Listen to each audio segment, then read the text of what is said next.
O mestre é a raiz e o griot é a sua rama. Já dizia mestre Dunga, um sábio curador de fama. Tradição é uma vivência quando ela junta com a ciência, cultura que se proclama.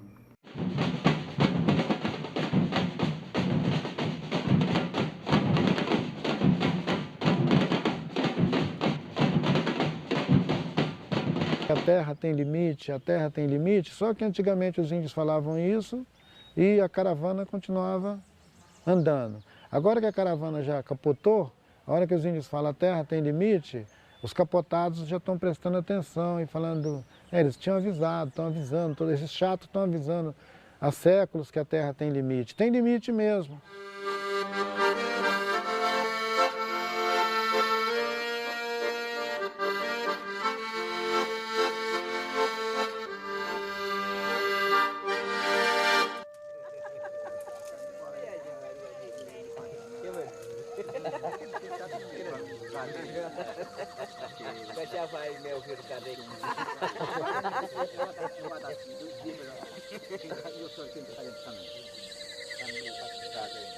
Estas imagens, gravadas por nossa Câmara em diversos pontos do Brasil e da América Latina, significam para mim mais do que parecem mostrar. Traduzem a energia de um povo excluído, de diferentes origens étnicas, que se redescobre sujeito de seu destino. Como se na música, no teatro, nas experiências audiovisuais, estivessem sendo dados os primeiros passos de uma transformação da qual serão protagonistas.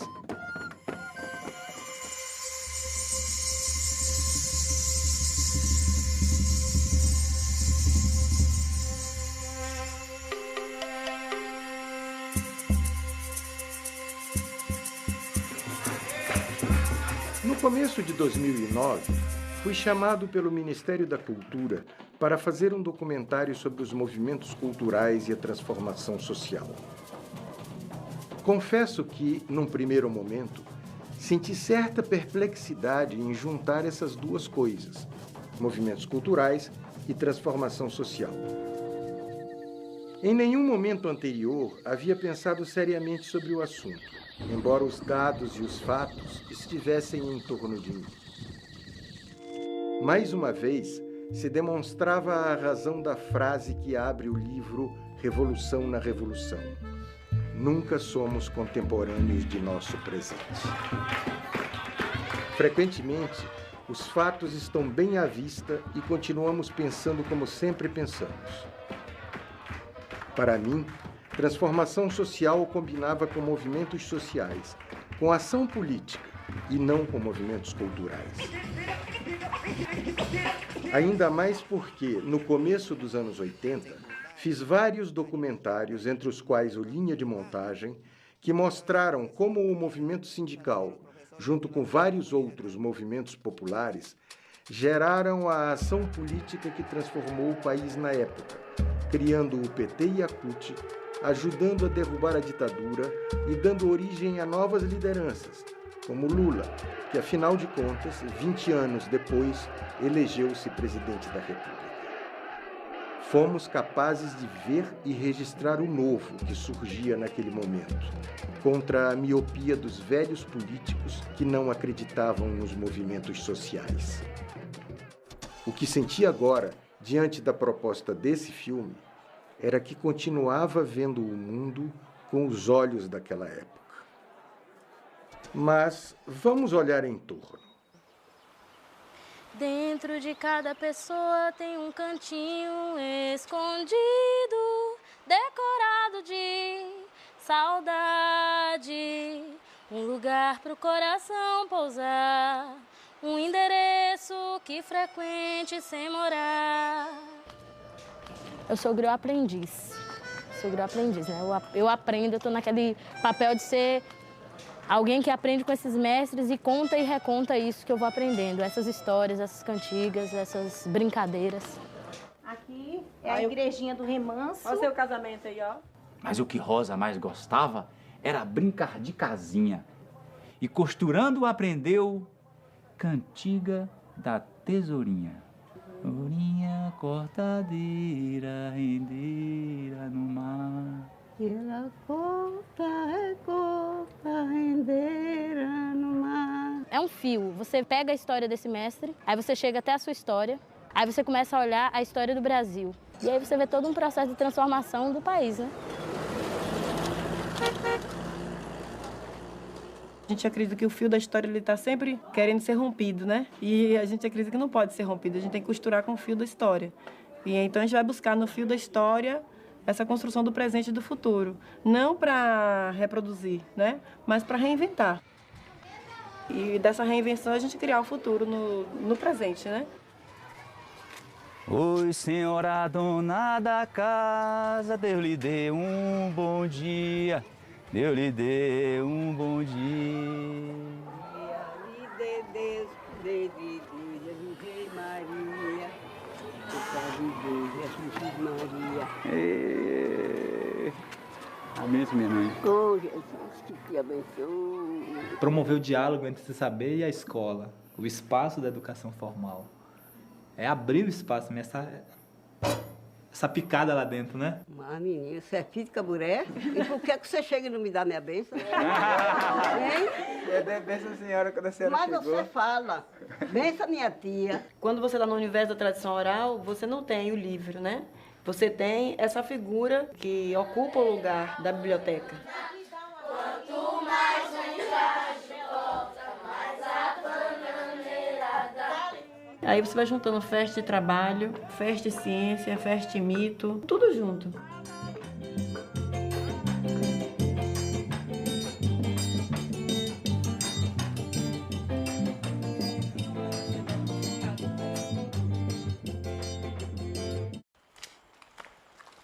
Não faz o mal quem te faz o bem.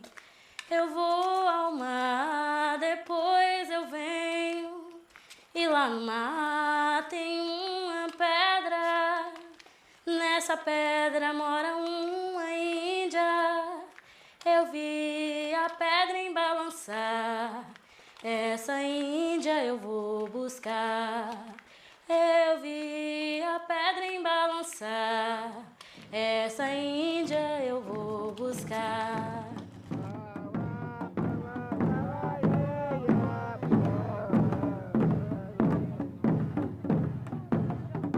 Skapaiti eruka organizado kamera aga at aptadere viraucha. Antarite, Encheriki, professor, liderança, Mauen Panhewari. O trabalho nosso que nós fizemos, o que eu acho mais importante, foi conquistar esse espaço nosso, essa terra nossa. Foi botar o nosso nome, a nossa marca, a Xanenca, que ninguém queria. Foi botar o nosso pensamento, que ninguém aceitava. Precisou a gente se aliar com vários companheiros muito fortes, vários amigos também, porque nós estávamos ameaçados mesmo pela ignorância dos outros que estavam chegando aqui. Cada um de nós vieram pelo um espírito, e que esse espírito foi soprado de uma luz divina que hoje sopraram e nasceram cada um de vocês como são branco e nós também como somos índios. Quando foi soprado, foi criado todo um ciclo de vida que hoje resplandece a sobrevivência de todos os seres humanos da Terra. Nós sabemos cantar, sabemos tomar o nosso piarense, que é uma caiçuma, e sabemos preservar os nossos cantos, as nossas histórias. Nós estamos querendo mostrar o que o nosso povo é como cultura e como um povo diferenciado que vive diretamente com a terra, com a floresta, mostrando que hoje todas essas sabedorias que está vivendo no meio de nós são esses pajés que estão hoje aqui, que convive através de suas mensagens, antenas, que não são essas antenas criadas pelo homem branco, são antenas que vivem dentro do nosso coração espiritualmente, que estamos interligados com o mundo. É homens, mulheres e crianças vivendo um momento feliz dia de hoje. Porque hoje não é comemorado São João, hoje é comemorado um dia que foi delimitado nosso território. Avisandago Takagi de Pairani Yotsirori, massacres, dificuldade, Pairani.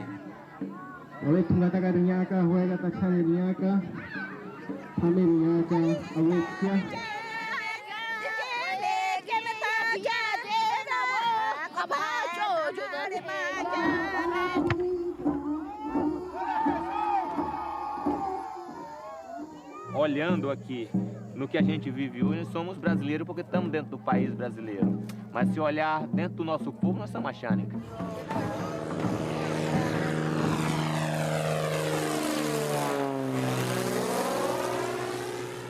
Nós somos 70 mil no Peru e aqui no Brasil temos até 1.500, mais ou menos. E a gente tem um raio de ocupação que a gente conhece, no ponto de vista cultural, mas no ponto de vista dos limites de fronteiras, a gente tem um outro desenho hoje. Então a gente procura juntar essas duas coisas.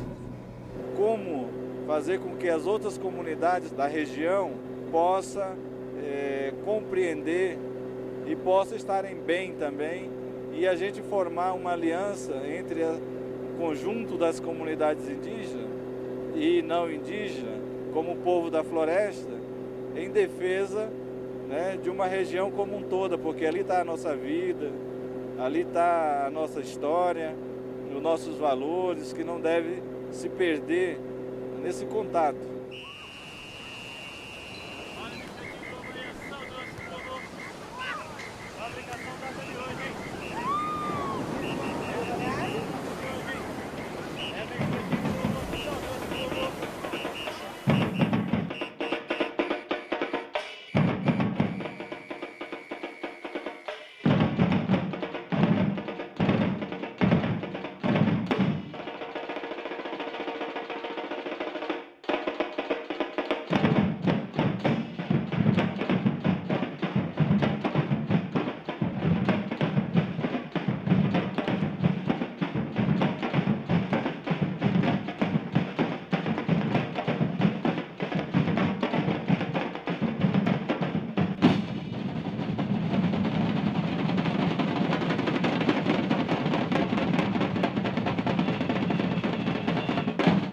Nós no Morro nasceu uma ideia muito especial, que é do Guti Fraga, de criar um núcleo de produção artística aqui nesse lugar. Então ele vem desse desejo, desse amor por esse lugar e por essas pessoas. Durante 23 anos a gente vem proporcionando um acesso às artes aqui no Vidigal.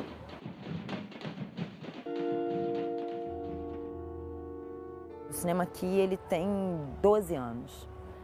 Todo mundo aqui tem uma ideia. Você descer por aqui, quer sair perguntando, todo mundo tem um projeto, uma ideia, um filme, uma peça, um esquete. Agora, realiza isso, né? Tira isso do campo das ideias e bota isso na prática. Isso sempre foi um problema. O artista, em especial, eu acho que cada vez mais ele ruma para o artista produtor. O mundo de hoje, ele pede isso. Você tem que idealizar e você tem que saber resolver a tua ideia. Senão, você tá ferrado, você tá amarrado, entendeu? Mas isso é muito novo. Hoje o Vidigal deve ter aí em torno de 25 mil pessoas, 30 mil pessoas, e nós somos 500 pessoas aqui no Nós do Morro, quer dizer, é um grupo grande. Esse empoderamento de todo mundo faz um pouco de cada coisa, criou um tecido, eu acho, com a comunidade. Ao elas trabalharem com a arte, elas perceberem que elas separarem um determinado espaço de tempo no dia delas para ler, para ouvir uma contação de história, para fazer uma aula de percussão, para ensaiar um texto que nunca escreveu, para se despir de uma dureza do dia a dia e poder entrar numa sala de ensaio e curtir aquilo ali com aquele grupo, né? Que o barato do teatro é essa coisa do grupo, né? Da interação. Eu acho que isso é uma grande transformação social. Traçamos uma linha de um amigo meu que começou lá embaixo. E a minha aqui, o cara, enquanto ele matava um leão por dia, a gente matava 5. E o bom de tudo é que eu não matava os 5 leões sozinho, sabe? A gente tinha uma galera, por isso que a gente conseguia matar 5. Né? E a gente hoje ainda mata, né? 5 leões por dia, né? E cada vez mais a gente vai crescendo. Sacode o rabo, jacaré, sacode o rabo, jacaré. Eu sou jacaré, poio. Sacode o rabo, jacaré, sacode o rabo, jacaré. Eu sou jacaré, poio.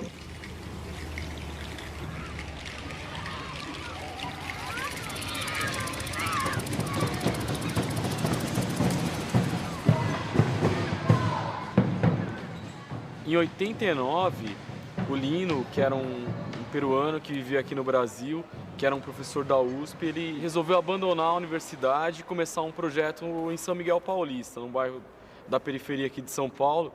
E ele queria trabalhar com jovens que estudavam, trabalhavam, que tinham responsabilidade em casa, de preferência que fossem descendentes de nordestinos e que trouxessem uma bagagem cultural para ele poder dialogar com essa bagagem e fazer teatro. Venham, por favor, quando passa, música de repentista. Dona, por favor, entre. Foram 800 inscritos no curso. Depois de um ano e pouco, ficou 20 jovens. E aí, com esses jovens, ele fundou o Pombas Urbanas. Quando a gente atua, o corpo todo tem que estar aceso. Então, o que estava acontecendo comigo? Como ele tem essa preocupação, o que ele estava fazendo? O braço, ele apaga um lado do corpo para começar a contracenar com o outro. Não, você tem espaço para contracenar com o corpo todo. E a partir do teatro, a gente está inventando. Está inventando essa biblioteca, inventando esse telecentro, inventando outros cursos de artes. E as pessoas estão acreditando, então... Talvez uma grande diferença que a gente tenha hoje nos projetos é realmente a gente escutar a criança. Isso cria uma relação que elas respeitam muito a gente, porque elas se sentem respeitadas. Mas eu acho que pode ser o palhaço depois do trapézio mesmo. Mas do jeito que ela tá falando. A gente estava treinando antes do trapézio, palhaço. Permitir que aquilo que elas sabem, que elas pensam, possa ser dialogado, se transformar numa música, numa poesia, ou numa cena de circo, numa cena de teatro. Tem vários nomes para isso, que falam, vamos trabalhar a autoestima e tal, mas na verdade é um grande diálogo. Boa tarde aos ouvintes, Rádio Amnésia FM 88.5, direto aqui do Ponto de Cultura, Corpo de Umbigada. É uma rádio livre, não é uma rádio comunitária, é uma rádio livre e entra na frequência FM, não é legal do ponto de vista jurídico, não.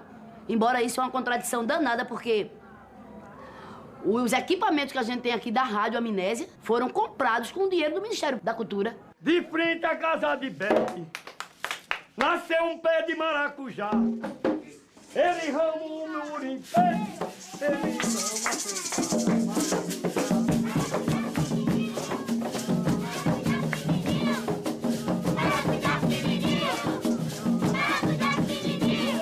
E aqui a gente tem um universo cultural diverso, múltiplo.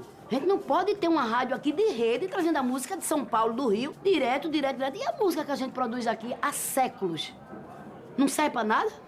Não toca? E vamos de música, vamos comemorar o dia de São Pedro. Aí eu tô com o Cineclube Macaíba, esse Cineclube Macaíba a gente foca a exibição, pega o que os pontos de cultura produz, pega o universo da cultura popular, que não tem inclusive espaço e bota, pega o que tem de conteúdo da matriz africana e bota, veicula, exibe, faz a discussão. Dentro da escola municipal a gente faz o Cine Escola toda quarta-feira. Tem o Telecentro, fazendo aqui oficinas de software livre.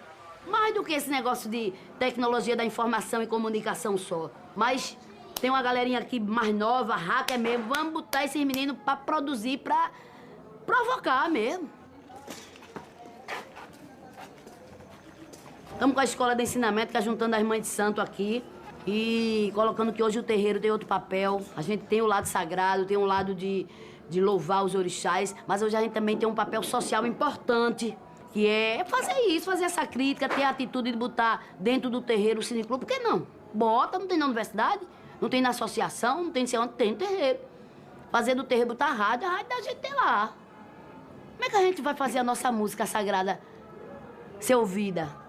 A música que a gente ensina aos nossos meninos. Então pronto, bicho, é quebrar, eu acho, o paradigma mesmo. Ter esse contexto, né?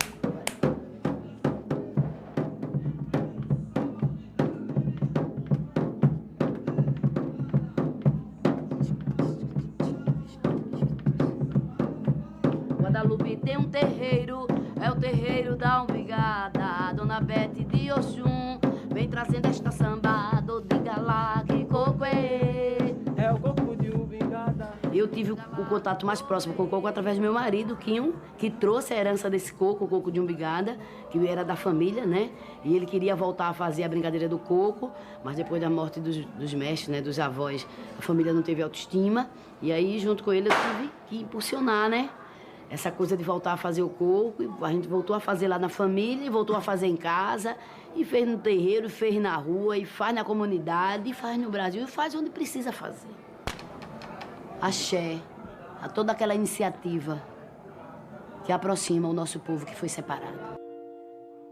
Mas vamos agora olhar um pouco mais de perto e ver que em Campinas, São Paulo, a Casa de Cultura Tainã, com sua fábrica de música e seus tambores de aço, concentra uma população, em sua maioria de origem afro, que constrói dia a dia sua identidade cultural. A Tainã, nos 20 anos de sua história aqui, assim, acho que para a comunidade ela representa, assim, sabe, uma alternativa concreta de uma experiência nova de autonomia, de um jeito de fazer, de um jeito de pensar, de um jeito de se ver. E é assim porque a gente teve sempre como referência a experiência quilombola, onde a terra tinha importância, onde o compartilhar a terra tinha importância, onde todos compartilhavam a mesma luta. E a Tainã incorporou isso e começou a replicar essa ideia. A própria coisa ritualística, né, das religiões africanas, entendeu? Do trânsito, da comunicação com ancestrais e tal, se dá a partir do tambor da dança. Então, se eu sou negro, eu tenho que saber a minha história, eu tenho que ter minhas referências, eu tenho que saber como é que essa diferença, né, a qual eu pertenço, né, como que ela se projetou no mundo através dos tempos, você entendeu? Que aí eu continuo sendo eu, sabe, assim, entendeu? E não me disfarço de outras coisas, entendendo? E também não me sinto um fantasma. Aqui, entre os Axaninca, no Acre, a festa que comemora os 17 anos de posse do território em que vivem é um gesto que reafirma a construção de sua identidade. Prefiro morrer, se acabar, desaparecer, do que me transformar e ser outro. Depois de nosso território demarcado, o primeiro passo nosso foi dizer que nós tínhamos uma língua, nós tínhamos uma cultura e que tudo que nós conhecia deveria ser respeitado por cada um de nós. Então eu vejo que hoje, tudo que a gente fez, desde quando a gente começou, esse resgate é de ver a felicidade do que meu povo tem hoje. Tudo isso que foi equilibrado aqui dentro pode também se tornar em uma política de equilíbrio para o mundo, que não é só uma política de equilíbrio para a vida axánica. Na praia de Pirambu, em Fortaleza, Ceará, um povo formado por pescadores que perderam seu mar e por sertanejos que perderam sua terra, se junta para construir uma cidade cenográfica e fazer um filme, construindo também sua identidade. Os filmes produzidos aqui são um espelho da comunidade, né? Essa coisa mesmo da gente ter direito ao espelho, que as nossas atividades elas são retratadas nas diversas linguagens que nós executamos aqui. Vai vem, vai vem, vai vem. Pronto, vai. Aí você pega, cara. Existe uma alienação geral nesse país, como se o artista, o intelectual, ele tivesse que estar desvinculado da vida social do país.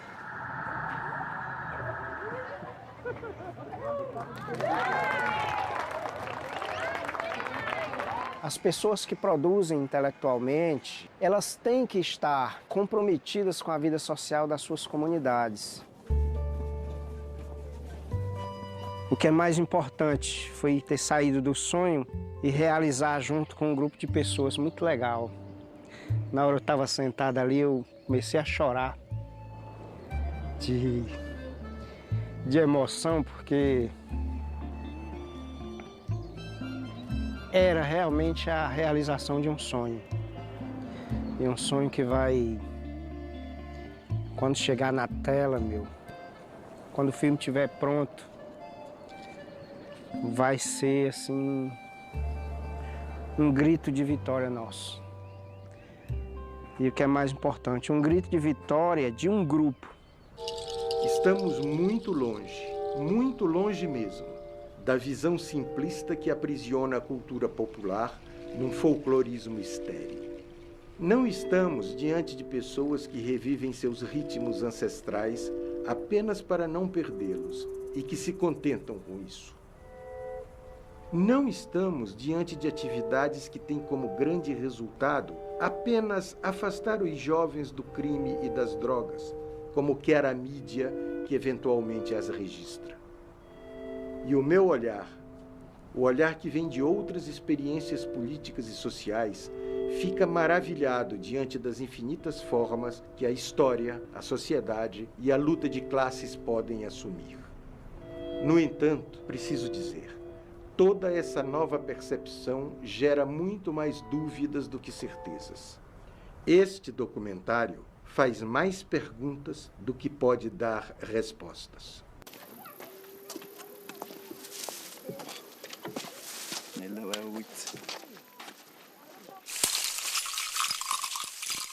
No começo, é sempre a busca pela identidade. A identidade do índio, a busca pela preservação de sua língua. Quantas línguas dos habitantes originais se extinguiram nestes 5 séculos, levando com elas mitos fundadores, lendas, relatos, cerimônias, rituais. Perdida sua identidade, perdida sua cultura, perdida sua terra. Recuperar sua língua, lembrar-se dela, é apenas um começo.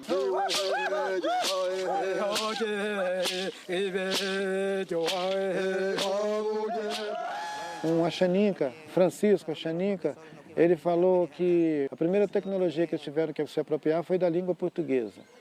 Então eu fiquei pensando que interessante essa visão, porque ele falou, qual é o problema então de eu me apropriar agora do computador, da internet, da câmera? A primeira que eu já fiz foi a apropriação da língua.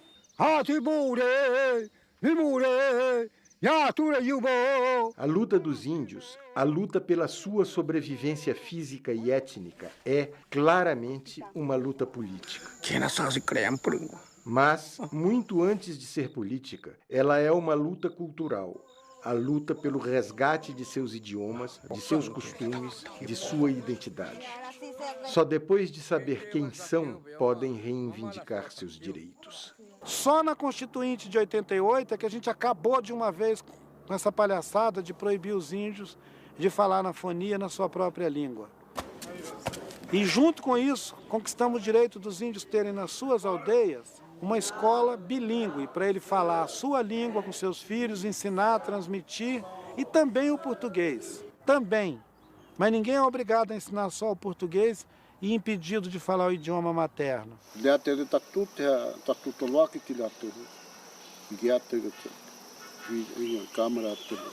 Nós estamos olhando esse recurso do audiovisual como uma coisa que potencializa a tradição oral, que não concorre com a tradição oral, porque ele é, por excelência, um suporte da oralidade, né?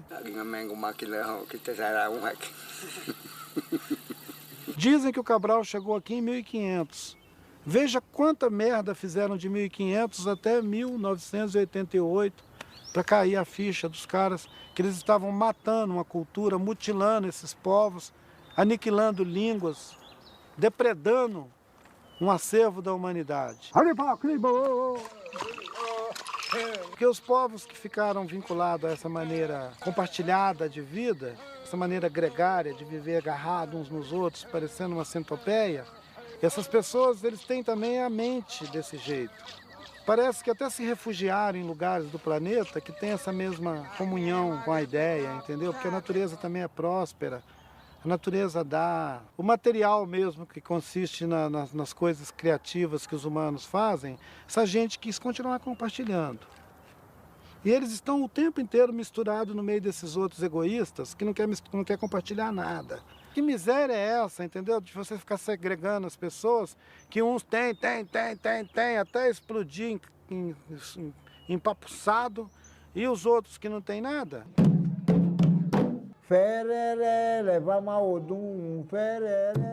Também é um começo quando os afrodescendentes tentam recuperar sua ligação com a Mãe África, para descobrir, necessariamente, que não são mais africanos, mas negros do Brasil, portadores de uma nova identidade que os faz únicos, quilombolas afro-brasileiros.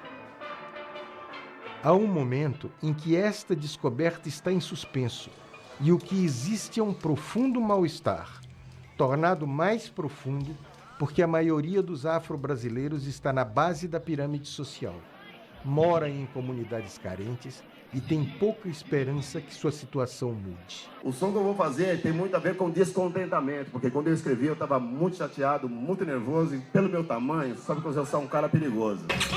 Então toma, esse é o nome do som. E vão pensar de todas as maneiras, eu sei. Esfregar minha cara na lama, eu sei. Nem um, nem dois, nem três, nem quatro, eu sei. Pode vir que tô no apetite também. Querem que eu seja mal, na verdade ruim. Sabem que eu sou começo e querem o meu fim. Pra aqueles que querem me dar tiro no peito, entre o indicador e o anelar eu mostro o dedo. Aqui pra você, como que vai? Aqui pra você, eu mostro o dedo. Aqui pra você. Deixa comigo. Hoje, eu acredito muito mais nos movimentos sociais, culturais e na transformação através da educação. Mas não é essa educação que está aí nas escolas, que essa também está ultrapassada. É uma nova educação que fala a linguagem dessa geração que está aí. Precisa de cultura para o povo, para os índios, para os pretos, para os brancos, para o nordestino, para todo o povo do planeta. São Paulo é a capital do Nordeste e aqui é toda a raça do planeta no mesmo agreste. Vai segurando. Mas há também, na busca da identidade negra, um momento em que, na voz dos griots, na secular elaboração dos griots, a compreensão aparece. Nos sertões da África, entre aldeias distantes, caminham mulheres e homens, aprendendo e ensinando a cultura daquele povo. São griots, e quando os griots chegam nas aldeias, as crianças, os jovens, os pais, as mães e as avós sentam na roda e está aberto o ritual do contador de histórias. É como eu chegar aqui e contar a história de Lençóis a partir da história de vida de um mestre. E aí eu consigo entrar na história do Brasil também naquele período. E aí uma coisa vai levando a outra. As histórias de vida das pessoas, elas se juntam e elas desenham um mito, né, na realidade. E que mito é esse que a gente está escrevendo e que a gente está desenhando enquanto coletivo? A gente não pode perder isso. É isso que garante a nossa identidade. E o que garante essa identidade, essa ancestralidade é a tradição oral. Não é o Estado, não é as fronteiras territoriais. Isso tudo é fruto de outro processo. Com a ética e o amor, vamos nos identificando. Cada mestre e griot que educar com o seu valor, a história vai mudando. A academia gosta muito da cultura popular, mas ela vai lá, ela bebe, vai-se embora e às vezes nem cita o mestre, né? E nós estamos nessa busca de a gente mesmo poder contar, a gente mesmo inventar, né? Da gente mesmo vender para essa outra classe esse produto, mas a gente está tirando o intermediário. E aqui, no MST, o movimento político veio antes, mas os desenraizados que estão nos acampamentos não precisam também descobrir quem são? Não é verdade que só pode lutar por seus direitos aquele que sabe quem é? Acho que, em primeiro lugar, a gente não trabalha com a concepção da arte como propriedade privada. Nós trabalhamos com um outro processo de circulação da produção, porque a gente acredita que isso é um pressuposto para uma circulação contra-hegemônica, né? Que a gente não vende, a gente não transforma a nossa arte em mercadoria por esse viés. Mas há um outro viés, que é o viés da mercadoria estar presente dentro da obra, dos padrões hegemônicos contaminarem a nossa produção. A gente querer fazer teatro político e fazer teatro igual a novela da Globo, por exemplo.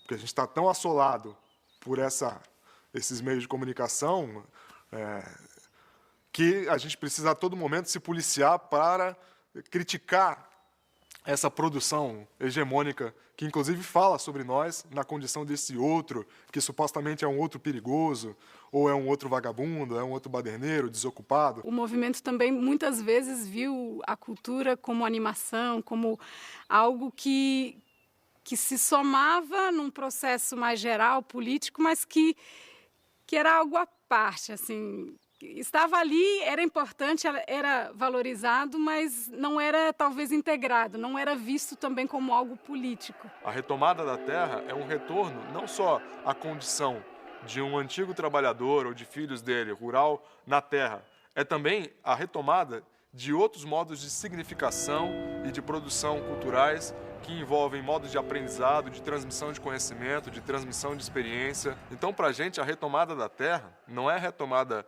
de um bem de uso e de venda, não é uma propriedade que está em jogo, é um modo de produção que está em jogo. Afirmando ideias, descobrindo perguntas, trabalhando o material filmado no qual essas questões eclodem, fico inquieto. E eu, como cineasta, o que posso concluir sem levar em conta minha própria identidade? Essa mistura brasileira de índio, português e negro, caboclo de Santa Maria de Belém do Grão-Pará, criado e educado na mais acabada tradição europeia. A minha avó impunha à família a visão de que a cultura francesa era o ápice da civilização e que, fora dela, tudo, principalmente a América, não passava de barbárie. Esse caboclo que desde cedo se pretendeu marxista, olha, perplexo, a vida complexa, multiforme, que vem das aldeias, dos quilombos, dos acampamentos de sem terra, das periferias enlouquecidas das grandes cidades, das casas de cultura que nascem em meio à carência. O que de melhor posso fazer é deixar os olhos e os ouvidos abertos. A minha identidade também está sendo construída, ou reconstruída, enquanto o filme se faz.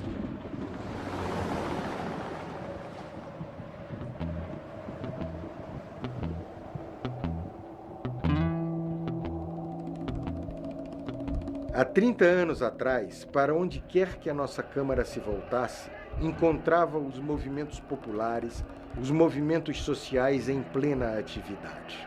A ditadura militar se esgotava, o espaço político se abria e os sindicatos, as associações de bairro ou de favela, os trabalhadores do campo organizados, os defensores dos direitos humanos e da anistia ocupavam a cena. Lideranças surgiam, a transformação social estava em pauta. Alguns anos depois, parecia que o impulso se perdera. Durante algum tempo, o nosso olhar, o olhar dos documentaristas, vagou sem encontrar seus temas. Muitos militantes se desencantaram com o rumo das coisas. O movimento popular e o movimento social pareciam ceder lugar à política eleitoral, aos partidos que disputavam o poder. Olhando a partir de hoje, é possível ver que um outro movimento se desenvolvia abaixo da superfície, sem alarde, quase silencioso, construindo novas alternativas junto às camadas mais desfavorecidas da população, junto aos excluídos e buscando, talvez pela primeira vez, valorizar a imensa riqueza cultural que permanecia, desde sempre, subterrânea, subordinada, preconceituosamente rejeitada pelas classes dominantes. E lentamente, novas vozes se fizeram ouvir.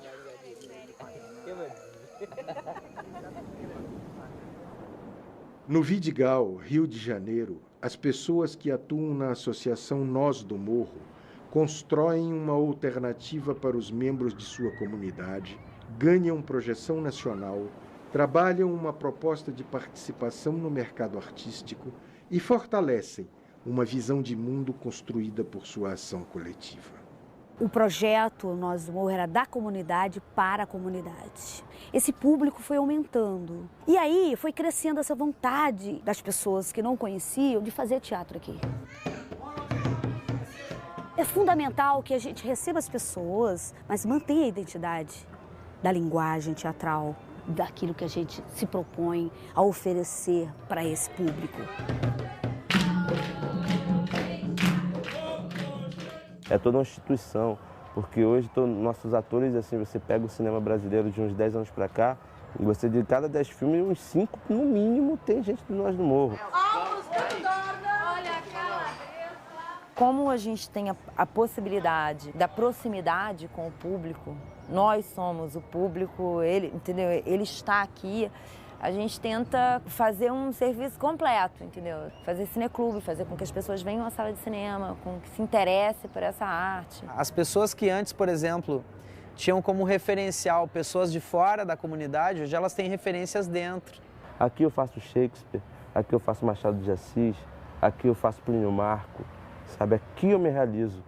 Então eu estou livre para ir para o mercado sem essa dor na cabeça e sem essa preocupação de competir com um cara que já está lá. A gente não tem vergonha da nossa cara, não vai ter vergonha de ser brasileiro, de ter essa mistura indígena, cabocla, negra, holandesa, francesa. E a gente vai se orgulhar de ser brasileiro, mas de um Brasil que seja construído daqui para lá. Sabe? Porque a nossa história cultural, ela é sempre daqui para cá, né?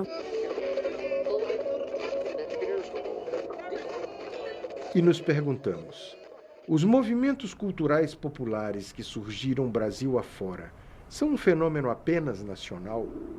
Se lançarmos nosso olhar para fora de nossas fronteiras, por exemplo, para a Bolívia, o que vamos encontrar?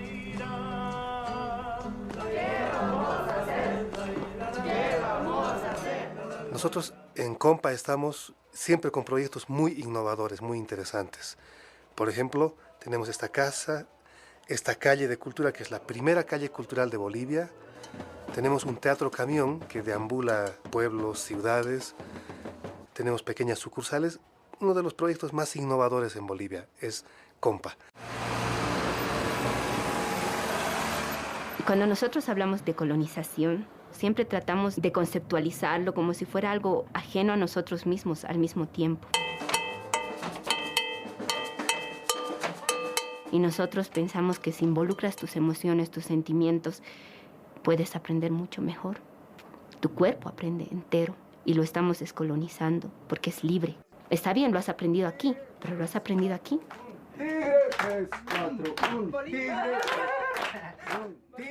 Tener una identidad es reconocernos a nosotros mismos, ¿no? Ser tal como somos, de una manera individual, pero también es reconocernos en los demás.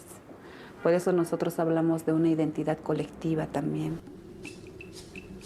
Indo da Bolívia para a Colômbia, em Medellín, é notável o paralelismo entre a experiência do grupo Nuestra Gente e a do Pombas Urbanas, na cidade de Tiradentes, São Paulo.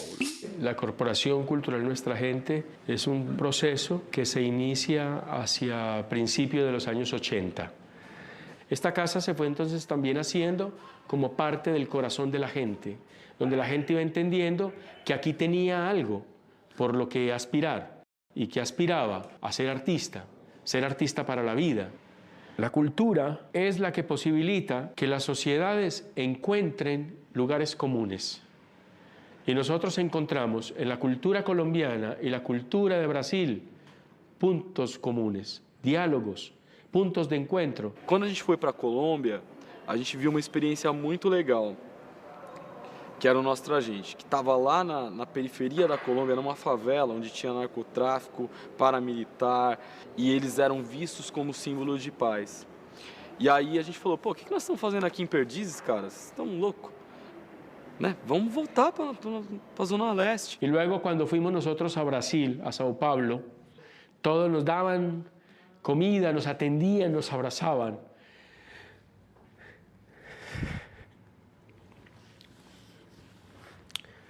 Los de Pomba são irmãos. A gente está batalhando e trabalhando para esse território ser povoado de arte, de teatro, das pessoas crescerem tendo tanto contato com espetáculos, quanto poderem se exercer e se desenvolver né, humanamente com a arte. Creemos en el arte como una herramienta de reflexión social y de reflexión política. Pienso que el artista tiene que tener un compromiso social y político con su momento histórico. Para eso es el capataz. Es el que tiene el sueldo más alto de la fábrica y es el único que no hace nada. Aqui no Brasil, há uma sensação de que algo de novo acontece. Talvez seja um exagero imaginar, por enquanto, que os movimentos culturais tomaram o lugar dos movimentos sociais como protagonistas das transformações na sociedade. A presença de organizações como a UNE, a ação de movimentos como o MST e diversos sindicatos atuantes continuam sendo significativas na condução de processos de mudança. O que há de novo é que em muitos lugares do país, os movimentos culturais assumem o lugar de protagonistas nos processos de transformação. E em muitos outros, a importância da cultura e das ações culturais ganha um papel central, podendo, às vezes, exercer uma função crítica dentro da própria estrutura que a abriga. A sensação de que algo de novo acontece no país é reforçada pelo entendimento de que houve uma significativa mudança na maneira do Estado entender a cultura no Brasil. É o reconhecimento que quem faz cultura é o povo, é a sociedade, não é o Estado. E que essa cultura tem que ser produzida com autonomia, fortalecendo o protagonismo das comunidades. Eu acredito que é isso que gera o empoderamento, desencadeado pelos pontos de cultura. Mas, mesmo esse programa surge de um Estado que não foi construído para servir ao povo, aos despossuídos. E isso gera contradições, críticas. É tanta burocracia, tantas solicitações, tantas coisas que os grupos não estão preparados para isso. E nem querem estar preparados, eles não vieram para isso, eles não são produtoras e nem sabem e nem querem, eu creio, se transformar nesse tipo de produtora do mercado. Por estar em regiões de difícil acesso, contato difícil, essas pessoas têm pouca comunicação com toda a rotina do Brasil, com a rotina administrativa do município, do governo, da FUNASA, da própria FUNAI e tudo. Mas foi exatamente esse processo de gestão compartilhada, né, de militância política das organizações, né, dos pontos de cultura, da sociedade civil organizada com o Ministério que abriu as cancelas mesmo, né? Nós escancaramos as limitações do Estado e as classes populares, elas perceberam isso no momento em que estabeleceram os convênios, desenvolvem os seus trabalhos. Nós temos um Estado que não está preparado para conversar com o povo. Por outro lado, nós temos um povo que ainda não se empoderou plenamente para tomar conta do Estado. Tira o bico do chão, zabeleiro, no chão não tem que comer. Tira o bico do chão, zabeleiro, no chão não tem que comer. Tira o bico do chão, zabeleiro, no chão não tem que comer. Tira o bico do chão, zabeleiro, no chão não tem que comer. Tira o bico do chão, zabeleiro. A nossa missão é realmente criar uma política, né, nacional, um programa que reconheça o lugar social, político, econômico dos griots e mestres na educação do povo brasileiro para o fortalecimento da identidade e ancestralidade da gente mesmo, nossa gente. Nós estamos transformando numa lei nacional e essa lei é uma lei de iniciativa popular que a gente pretende, com 1 milhão de assinaturas, conquistar no Congresso Nacional, né, com essa capilaridade que a gente conseguiu construir juntos, né? Adequar isso, tentar fazer penetrar nessa rocha o sentimento, a vivência, a experiência, a alegria, o encantamento, a sabedoria e a resistência. E nesses debates que nós tivemos, ele resultou em contratos com o Ministério do Meio Ambiente, Ministério das Comunicações, com a FUNAI. A gente reeducou a própria FUNAI com relação à inclusão digital. A gente falou com a FUNAI que se fosse fazer a inclusão digital, seria com controle social. E o controle social não é um controle público, é o controle local. Então é assim, os Guarani têm um controle social, os Krenak têm outro, os Chavante têm outro. Não é um controle social para todas as nossas famílias indígenas. Cada família indígena impõe um controle social com autonomia. Isso é respeitar a família, isso é valorizar a família indígena, isso é reconhecer no núcleo daquelas famílias indígenas uma competência e uma capacidade de gestão local, de decidir o que querem e o que não querem na sua escola, na sua internet, no seu telecentro, na sua casa de cultura. O programa ele vai ter o seu sucesso efetivado no momento em que nós, o Estado, perdermos o controle sobre ele. Mas aí é uma lógica absolutamente inversa. São muitos os caminhos. O que estão construindo os movimentos dos índios, dos afro-brasileiros, dos moradores de comunidades carentes? Talvez cada um construa o seu futuro particular. Mas hoje em dia, todos eles estão conectados em rede. E as conquistas de cada um refletem, repercutem e crescem nas redes, gerando efeitos multiplicadores. Eu acho que isso abriu uma oportunidade para comunidades locais compartilhar sua cultura, gerar conteúdos próprios e criar intervenção. Eu tenho visto filmes feitos por índios, né? O pessoal do Índios Online. Eu tenho visto filmes feitos por grupos quilombolas, né? Pessoal de uma criatividade extraordinária e de uma capacidade de superação muito grande. A rede é para você não morrer no mar sozinho. Você ter gente encorajando você. Sabe, da gente estar em contato com o movimento cultural, da cultura popular que está rolando no interior de Pernambuco, está rolando na região metropolitana, no Rio, em São Paulo, em Porto Alegre. A gente precisa ouvir o outro. Estou aqui, estou fazendo, algo por aí. Nesse ambiente que ainda não é pessoal, que não é gente com gente, ele é virtual, né? Eu acho que ele pode também estimular e fazer o convite para esse encontro ser um encontro de pessoas. Imagina a gente aqui mesmo, articulado com os terreiros do Brasil inteiro. A gente faz parte da Comissão Nacional. Hoje tem um GT lá de Matriz Africana que a gente está lá discutindo politicamente. É fundamental para a produção cultural desses grupos a organização, o planejamento, a rede, e ter dentro dessa organização, dessa rede, claro, o intercâmbio. Então tem que ter a cultura e a cultura alinhada a outros elementos, a tecnologia para fazer da cultura um grande movimento, para articular em rede. Por aí. Não tenho dúvidas de que tudo isso nos leva para uma convivência multicultural menos excludente e mais rica. O que não consigo saber com certeza é o que isso significa enquanto mudança social, enquanto transformação da sociedade. Eu trabalho com essa esperança, que as pessoas, na medida que avance o tempo, elas enxerguem a cultura nos vários olhares, a importância dela, e ela não seja vista apenas como um apêndice da área social ou a principal ferramenta agora de transformação social, mas uma grande aliada, uma grande parceira dessa mudança. Saio da experiência de fazer esse filme, da convivência com a multiplicidade cultural de nosso tempo, com minha visão de mundo transformada.